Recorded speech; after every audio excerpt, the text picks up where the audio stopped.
Efendim herkese selamlar. Yeni bir bölüme hoş geldiniz. Şu an evlerinize Endonezya'nın Bali Adası'ndan ve evimden misafir oluyorum. Bugün sizlerle birlikte biliyorsunuz ki 4 senedir yaptığımız bir konsept var. İlk bölümü 4 yıl önce Meksika'da çekmiştik Okan kardeşimle. Yurt dışında yaşayan Türkler. Bu bölümün konuğu benim. Çünkü neden? Artık ben de yurt dışında yaşayan bir Türk kardeşinizim. Evinizden biriyim, ailenizden biriyim.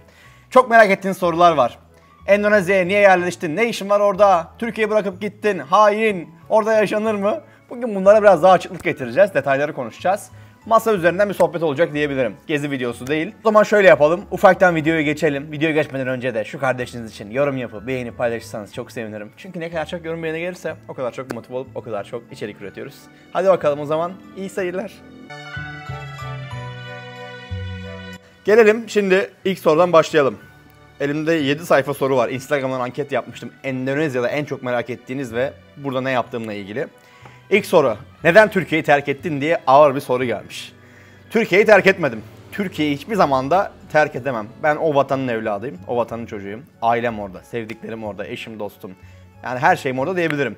Şirketlerim orada. Bunun merkezi İstanbul'da. Vergimizi orada ödüyoruz. Tura gelen misafirler ödemelerini Endonezya'ya değil, Türkiye'deki banka hesaplarımıza yapıyor. Faturalı bir şekilde hizmet veriyoruz. Sadece ömrümün geri kalan kısmında bu güzel, yeryüzünde kalmış sayılı cennet parçalarından bir tanesi olan Bali Adası'nda yaşamaya karar verdim. Neden? Ben kış sevmeyen bir insanım. Beni videolarını takip edenler de bilir. Yaklaşık 4 yıldır seyahat ediyorum. 5 kıta 45 ülke oldu. Burası benim için first. Türkiye'den sonra. Yurt dışında gördüğüm ülkeler arasında. Benim için her zaman Türkiye birinci sırada. Çünkü ben yeme içme aşığı bir adamım. Türkiye'nin doğasını seviyorum, güzelliklerini seviyorum, yemeğini seviyorum. Ama neden burada yaşamaya karar verdim? 12 ay yaz abi. Beni en büyük cezbeden noktalardan bir tanesi buydu arkadaşlar. Endonezya'ya yerleşmemin en büyük sebebi bir bu. 2. Yemyeşil, huzur. Gördüğünüz gibi hava tertemiz, mis. Ondan ziyade yeme içme kültürü. Türkiye kadar değil. Türk yemekleri bulmak da burada zor. Evimde ben her şeyimi yapıyorum. Ubud'da yaşıyorum. Ormanın içerisindeyim. Gündüz 35 derece, akşamları 17-18 derece. Güzel restoranlar var. Hayat ucuz. Hayat ucuz dediğimde insanlar mesela yazıyor bana. Bali'ye geldik, yalan söyledin, ülke ucuz değil. Ülke ucuz arkadaşlar. Siz pahalı yerlerde kalmayı, pahalı yerlerde yemek yemeyi tercih ediyorsunuz. Benim gittiğim 45 ülke arasında en ucuz gördüğüm yer şu an burası. Onun haricinde işte İran falan vardır yani bir de. Burada ev kiraları ucuz, yeme içme ucuz. 10 dolara ben en lüks restoranda yemek yiyorum 12 dolara. En fazla 15 dolardır yani. Konumlarını sana paylaşabilirim. Açıklamalar kısmında birçok mekanın linkini bırakıyorum. Hep eski videolara bakabilirsiniz arkadaşlar. Mesela Ubud'da Milk and Madu diye bir restoran var. Buranın en pahalı, en şık restoranı. İtalyan mutfağı. Pizzalar, makarnalar. 10 euroya, 12 euroya çok kaliteli bir yemek yiyebiliyorum orada. Ve bildiğin yani damağım coşuyor. Ben o yemeği New York'ta, Miami'de veya Yunanistan'da 20-25 euroya ve 30 euroya yiyordum arkadaşlar. Oturduğum evi görüyorsunuz. Bu gibi evlerin burada aylık kirası, yıllık kiralama yaptığınızda burası bir lüks Balines villa. Özel havuzlu. 1+0 yani küçük bir odası var, ben onu saymıyorum odadan. Gardırop olarak kullanıyorum. Açık mutfağım var, kendine özel. İçerisinde her şey dahil. Bütün faturalar, haftada 2 gün temizlik hizmeti, çarşaflar değişiyor, havlular değişiyor. Yani şöyle bir evde yıllık kiralama yaparsanız aylık 1000 dolara, 1200 dolara, max 1500 dolara oturabilirsiniz. Şunu da yazıyorsunuz. 100 dolara, 50 dolara orada ev varmış. Öyle bir şey yok. 100 dolara nerede ev var? Kurban olduklarım. Onlar cost. 100 dolara Balilerin yaşadığı. Onlar ev değil. Onlarda yaşayamazsınız. Yan yana 40 tane oda, küçücük bir odanın içerisinde küçük bir tuvalet, banyo koymuşlar. 100 dolar, 150 dolar. Onda yaşamak isteyenlere saygı duyarım. Geçici süre yaşanabilir. 1 ay, 2 ay. Ben de geldiğimde ilk 1,5 ay Kos tarzı yerlerde kaldım. Ama uzun yaşayacağım için artık işte bu evde yaşamaya karar verdim. Bunun haricinde yanında bir villam daha var. Orayı da kiraya vereceğim. Bir önceki videolara duyurmuştum. Yıllık olarak kiralama yapıyorum. Bu villanın aynısı. Bana komşu olarak gelmek isteyen varsa Instagram'dan hayta yollarda mesaj atarak ulaşabilirsiniz arkadaşlar. Sadece yıllık kiralama yapıyorum. Bakın altını çiziyorum. Lütfen günlük olur mu? Abi 10 gün geleceğiz, haftalık geleceğiz, aylık geleceğiz diye mesajlar atmazsanız sevinirim. Çünkü öyle bir trafik olduğunda mesaj trafiği önemli ve gerçek ciddi alacak kişilere ulaşamıyorum. Arada kaynıyorlar. Onlardan da şimdiden hepinizden özür dilerim. Bu soruya geçmiş olduk. Burada ne iş yapıyorum? Hayta yollarda prodüksiyon biliyorsunuz ki dünyada birçok ülkede hizmet veriyor. Amerika'da şirketimiz var, vize işleri yapıyoruz. Tayland'da şirketimiz var, Kazakistan'da aynı şekilde. Bu gittiğimiz ülkelerde biz altyapı kuruyoruz, operasyon ekibi kuruyoruz, tur satıyoruz, günlük işler, tercümanlık, şirket kurma, yatırım danışmanlığı, vize. Bu gibi işleri zaten ben yıllardır yapıyordum. Bunu birçok gittiğim ülkelerde bahsediyordum, anlatıyordum. Bundan sonra bunu daha çok ön plana çıkarmaya karar verdim. Devam edebiliriz. Ev kirası. Ev kiralı dediğim gibi kostlar 150-200 dolardan başlar. Kost dediğim tek odalar. Böyle bir villalar yıllık kiralama yaparsanız, bunlar yıllık arkadaşlar, 1000 dolar, 1200 dolar, 1500 dolara kadar çıkar. 5000-6000 dolara da yer var. Ha, 300-500 dolara yer yok mu? Var. Buradan çıkarsın 20 dakika uzaklıkta. Bu benim bahsettiğim rakamlar bu arada merkezi yerlerde. Ben şu an Ubud merkezde oturuyorum arkadaşlar. Buradan 15 dakika ileriye git. Mesela Tegalanak bölgesine git. Orada 500 dolara oturursun aylık veya 400 dolara 2 odalı Balinese evinde oturursun veya havuzlu villada.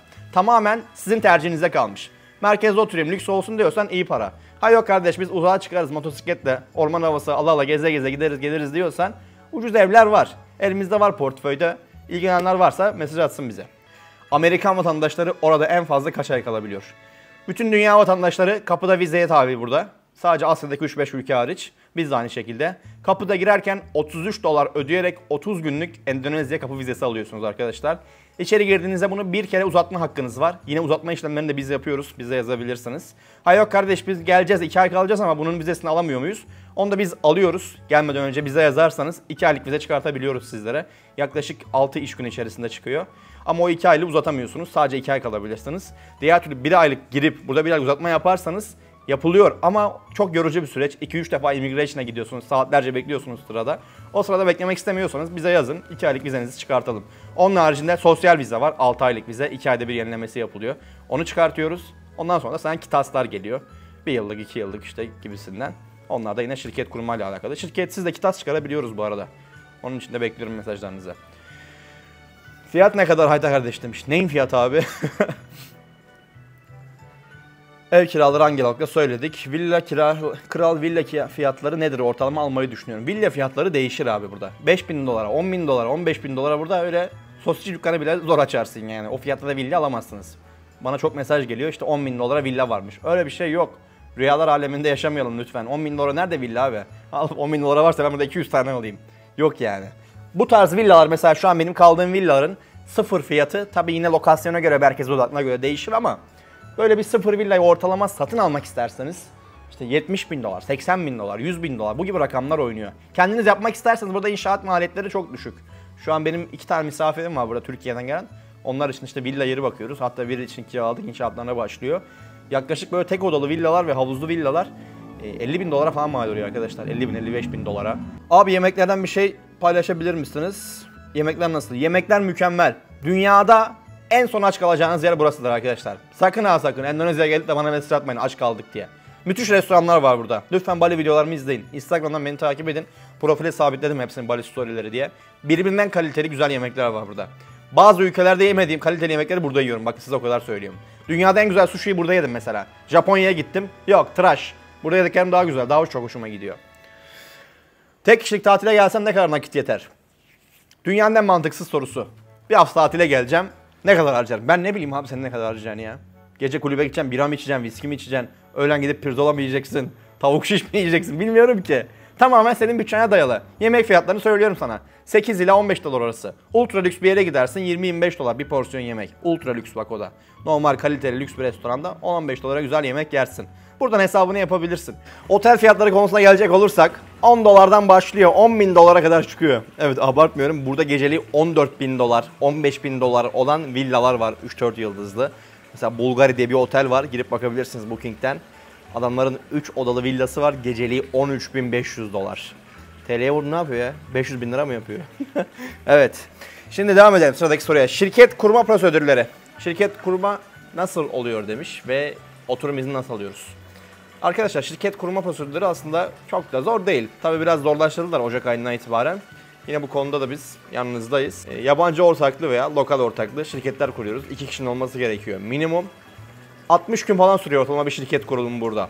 45 ile 60 iş günü arasında.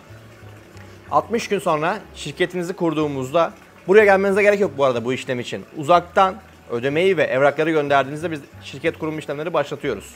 Daha sonra 60 gün sonra sürecin içerisinde ben giriyorum. 2 ay sürekli takip ediyorum. 60 gün sonra seni arıyorum. Ali abi diyorum gel baba senin şirketi kurduk. Çıkıp geliyorsun abi hangi ülkedeysen. İmzalarını atıyoruz. Banka hesabını açıyoruz. Ondan sonra senin oturum iznine başvuruyoruz. Bu da 15 iş günü sürüyor. Yani totalde 75 günde hem şirketin kuruluyor hem de oturumunu alıyorsun 2 yıllık. 2 yıllık oturumun da olduktan sonra 1 yıllık alıyorsun. O da olduktan sonra 5 yıllık alıyorsun. Ondan sonra da süresiz oturum. Daha sonra vatandaşlık yolu falan açılıyor ama onun için prosedürler falan bayağı zor. Buranın bütün her şeyine hakim olman lazım, dilini bilmen lazım. Anayasa maddeleri, çart çurt çok detaylı. Zaten sonunu düşünen kahraman olamaz. O kadar ileri düşünmeye gerek yok. Yani şirket kurmak kolay arkadaşlar. İthalat, ihracat, burada iş yeri açabilirsiniz, otel açabilirsiniz, restoran açabilirsiniz, villa açabilirsiniz. Her şeyi yapabilirsiniz. Bekliyoruz. Şirket kurmak isteyen yabancı yatırımcılarımız da buraya bekliyoruz. Diğer sorulara geçelim. Evlilik ile oturum alınıyor mu? Şimdi ben burada evli değilim. Endonezyalı bir karım yok arkadaşlar. Ama aramızda birçok burada Endonezyalı vatandaşla evli olan Türk abilerimiz var. Halil abiyle röportaj yapmıştık hatırlarsanız. O sorunun cevabı o videoda var. Yukarıya bırakacağım linkini. Oradan izleyebilirsiniz. Çok yılan var mı demiş. 3 yıldır geliyorum. Totalde 6 ay falan toplam oldu benim. Daha hiç yılan görmedim. İş olanakları nasıl orada demiş. İş olanağı falan yok burada. Bunu bahsetmiştik. Yabancılar çalışamıyor. Orası cennet mi ya? Sanırım cennet arkadaşlar. Türkiye'de kriz var. Buralarda hava nasıl demiş. Burada çok kriz ortamı falan yok. Kur son 8 yıldır 14,5 ile 15,5 arası. Yani 1 dolar şu an 15.25. 1 rupi 2 TL yapıyor arkadaşlar. Ben geçen yıl geldiğimde Türkiye'de dolar işte 15 TL'ydi. 1'e 1'di. Şu an rupi Türk lirasından çok değerli. 2 kat oldu. Krizlik bir durum yok. Enflasyon falan da yok. Kur hep sabit. Kimsenin dolarla da işi yok burada. Rupi ile hayatınızı çevirebiliyorsunuz. Herkesin banka hesabında rupi var. Kimse dolar, euro, altın biriktirmiyor. O konuda çok seviyorum burayı. 3 yıl önce geldiğimde de aynı yerden yemek yedim. 9 dolardı. Şimdi yapmış 9,5 dolar. 3 katına çıkarmamış yani. Bali'de tatil yapmak istiyoruz ama uçak biletleri malum. Bu konuda detaylı bilgilendirir misin? Evet, Bali'de tatil yapmak istiyorsanız bana yazacaksınız arkadaşlar. Biz sizler için planlı, programlı paketlerinizi hazırlıyoruz. Uçak biletli veya uçak biletsiz. Türk Hava Yolları, Singapur Hava Yolları ve Katar Hava Yolları ile biz toplu anlaşma yapıyoruz. Toplu bilet alıyoruz. Örnek Türk Hava Yolları'ndan yıllık 1000 tane, Katar'dan 2000 tane. O yüzden acentalar şu aklınızda bulunsun. Her zaman uçağı ve oteli uyguna satar. Bakın bunu sakın unutmayın. Sen Booking'de mesela buradan bir otel ayarlıyorsun. 50 dolar bana yazıyor. Abi diyor 50 dolara ayarladım diyor. Çok ucuz diyor. Kardeş yazsaydın bize biz sana 40 dolara verecektik. Ya nasıl verirsen Booking'den daha mı üstünsün? Booking'den üstün değilim. Booking bir kiralayıcı. Booking ben işte burada otelim var. Booking'e üye oluyorum. %15 komisyon veriyorum. İstediğim fiyatı satıyorum Booking'de. Ama biz acenta olarak öyle değiliz. Ali abinin oteline diyorum ki kardeş diyorum bana 1000 tane oda kapat bu yıl. Tamam diyor. Ver o zaman şu parayı peşin diyor. Veriyoruz o parayı bize otele peşin olarak arkadaşlar. 100 dolarlık olarak örnek işte 90 dolara alıyorsun. 95'i satıyorsun. Sen Booking'den 100'e alıyorsun ama bize 95. 10 gece yaptın işte örnek %10 kâra geçiyorsun. Aklınıza bulunsun. Türkiye'den direkt veya aktarmalı uçuş saati. Direkt uçuşlar 12,5 saat. Aktarmalı uçuşlar en az 17 saatten başlar. Katar Hava Yolları'nın, Singapur Hava Yolları'nın 1,5 saat beklemeli Katar'da veya Singapur'da. 15 Şubat'ta Bali'deyim. Ne getireyim sana kardeşim demiş. Vay benim aslan abim. Sana kurban olurum. Zeytin, peynir, sucuk, baklava, pastırma aklınıza ne gelirse ödemesini yapıyorum bu arada. İnsanlar bana yazıyor şunu getirelim bunu getirelim diye. EFT'yi yaparım. Ücretsiz olarak kabul etmek biraz beni rahatsız ediyor. Çünkü çok gelen oluyor. Her hafta 50 kişi 60 kişi geliyor. Hepinize bekliyorum. Evim müsait. Çay kahve içeriz. Türk kahvesi. İngilizce ile tüm işlerimizi halledebilir miyiz? Evet. Kesinlikle halledebilirsiniz. Bali'de herkes İngilizce bilir arkadaşlar. Selam Hayta. Bali'deyim. Kardeşim görüşme imkanın var mı? Valla video yayınladığında buradan gitmiş olursun büyük ihtimal ama eğer buradaysan hala Instagram'dan mesaj at görüşelim abi. Ubud'dayım ben bu arada. Beni alabilir misin yanına Hayta'cığım? Kaçıp kurtulmak istiyorum demiş. Kardeş ben seni nasıl alayım ya? Ben kendime zor bakıyorum. Gece hayatı. Gece hayatının kralı burada. Kalitelisi burada. Asya kıtasında en sakin, öyle en kaliteli, sessiz bir şekilde eğlenebileceğiniz bir gece hayatı ortamı vardır Bali'de. Çünkü bura it kopuk serseri gelmez. Bura kaliteli insanlar gelir, nezih insanlar gelir, aileler gelir, yalnızlar da gelir ama böyle huzuru seven, doğayı seven, temizliği seven insanlar gelir arkadaşlar. Bali fresh bir yer, taze bir yer. Din kültürleri hakkında içerik üretir misiniz? Evet, Hinduizm hakkında içerikler gelecek bir sonraki bölümlerde çok detaylı anlatacağız.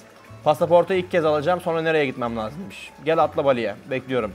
Motor kiralamak güvenli mi? Zaten motor kiralamadan gezemezsin Bali'de. Toplu ulaşım falan yok burada. Veya günlük araç kiralıyorsun. Onun için de yine bize yazıyorsun. Bali'nin neyi meşhur demiş. Oleh oleh'i meşhur Bali'nin. Oleh oleh diye bir şey var burada. Tereyağlı böyle kurabiye. Çok seviyorum. Çok güzel. Bali'de şeker açarsak KDV demiş kaç? %10 KDV burada arkadaşlar. Aylık yaşam maliyeti ne kadar demiş her şey dahil. Değişir. Kaç kişisin bilmiyorum ki abi. 2 kişi mi, 3 kişi mi, aylık mı yaşayacaksın, yıllık mı yaşayacaksın, bura mı yerleşeceksin, Bali evinde mi, villada mı yaşayacaksın? Arkadaşlar bu ucu açık soruların cevabını veremem ben. Bu mümkün değil. Gelsek kaç para harcarız? Ne bileyim abi ben senin kaç para harcayacağını. Geçen bir misafirimiz geldi İstanbul'dan. 2 kişiler.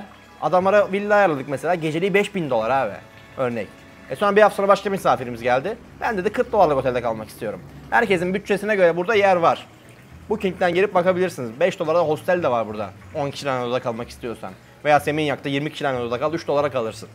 Ayta Bey demiş, merhaba, hayırlı olsun eviniz ve şirketiniz. Teşekkür ediyorum. En kısa zamanda demiş, ziyaret edeceğim. Bekliyorum efendim. Orada demiş, yaşam sürdürebilmek için Hakkı Ay abimiz. Türkiye'den pasif olarak 60-70 bin TL yeterli mi kardeşim? 60-70 bin TL burada 2300 dolar yapar.